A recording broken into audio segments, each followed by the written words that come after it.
Hey everybody! I just thought I would do a quick video to show how I cut my bag toppers from this die that is not a bag topper. I have actually two of these from Paper Tray Inc. Two of these bag dies.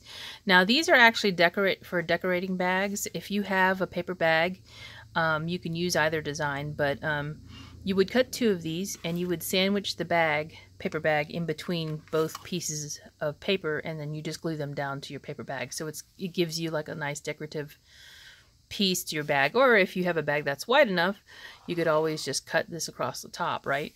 So I was thinking, how do I, how can I make some bag toppers using these dies? And it's pretty easy. All you need is a piece of paper, and I have cut this piece of paper down. This is a scrap piece of digital paper that I had printed some time ago, and so I have folded it in half, and you can see the print runs like this. I guess if you were to use this as your front side, that would be best, because otherwise your hearts would be upside down. So this is my front of the paper. And you'll notice it's not folded exactly in half, and that's because it is a digital piece of paper. There's this white strip along the bottom, since I didn't do it edge to edge. So I'm going to use this as my bag topper, and I'm going to actually use this larger die. This makes a really large bag topper, obviously because of the width of the die, and larger dies tend to be more expensive anyway because of the amount of steel that's used, depending on how they've made it. But I am going to get double duty out of this bag topper, and you need to be mindful of the pattern. So the bag topper is actually going to be like this, right? Your crease or your fold is going to be towards the middle of the die, and then the pattern will be down at the bottom, the scallop edge. So you want your paper pattern to be, moving downward. So just be mindful of that when you're choosing which side to cut against your die. This is the side I want, so I'm going to turn it like that. And you'll notice what I'm now looking at is an upside down pattern. Because I'm going to use the Gemini, I'm going to cut the Gemini Junior. I'm going to actually cut the sides so that it doesn't get stuck in my machine. So let me do that really quickly, just to cut it down a bit. I'm not worried about the length.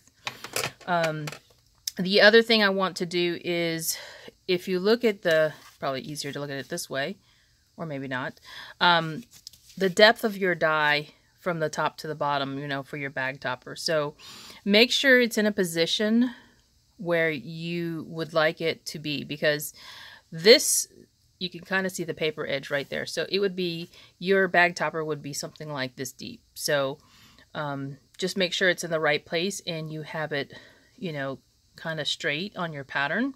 I'm looking at the pattern as I'm placing the die, and hopefully as I cut it, maybe like that is more of what I want. I'm actually looking at that center heart right there to see if it's in the center of my die, in that scallop, and I'm also looking around at the flowers to see if they look even before I place it down. Now I'm actually going to tape this piece of paper to the die so that it doesn't shift. That is just for me to make sure I get a nice clean cut. So I have pieces of washi stuck to my Gemini for that purpose. And this is my cutting plate, so you always place the die cutting side to that plate so that the plate gets the cut. Okay, and I'm arranging my sandwich up, kind of upside down, because I've got the other parts of my Gemini sandwich that are going to go on top, face down, and then I flip mine over. So that way I can actually see the die as it's cutting. Sometimes I'll look to see if the die actually has come through the top and know whether or not I need to run it through again. So I'm going to turn my machine on, and I'm going to feed the die in.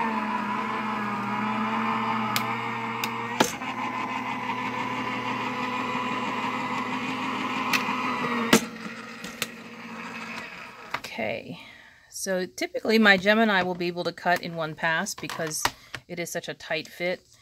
And if not, you know, run it more than one time based on your die cutting machine. So here's the die cut that comes out, and here's the bag topper. So if you just unfold it, which of course I'm having a hard time doing because it's compressed so much, if you unfold it, you will be able to see the shape. Come on, you can do this. The wonders of live recording. Okay, I got it. That's how thick that piece of paper was. So let me just do this. Try and do this without ripping my paper. Oh, hold on. Sorry, guys. I know that I had. There we go. I believe it's because of the little dots. You can see I haven't done this before, but the little dots in the paper are what's kind of holding it all together. So I'm just going to try and pry those apart. Okay. Without ripping my die cut. There we go. So, this is your die cut, and obviously I can go back and poke out all those holes. But this is the front. I got the pattern pretty good because the heart's kind of right at that edge. And then, you know, your bag, get your bag out. And these bags are A5, which is a little bit difference of a size for us. But, you know, this bag is probably too big. So you would want to get a bag that's a little bit smaller than that.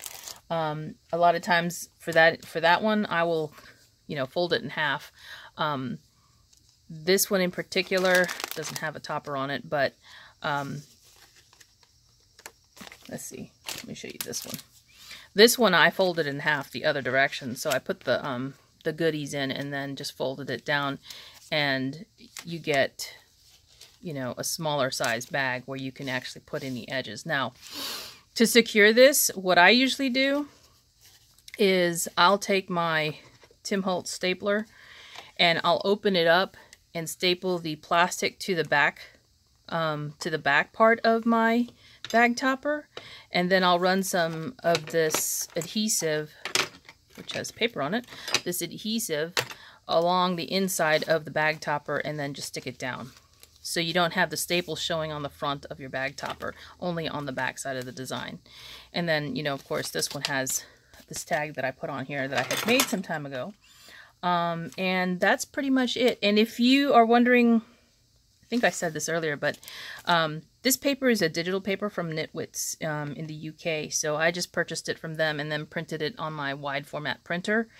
So I had extra pieces lying around from a previous project that I did. Okay, so that's pretty much it. If you have any more questions or comments, leave them down below and I'll try and get back to you. Thanks for watching. Bye.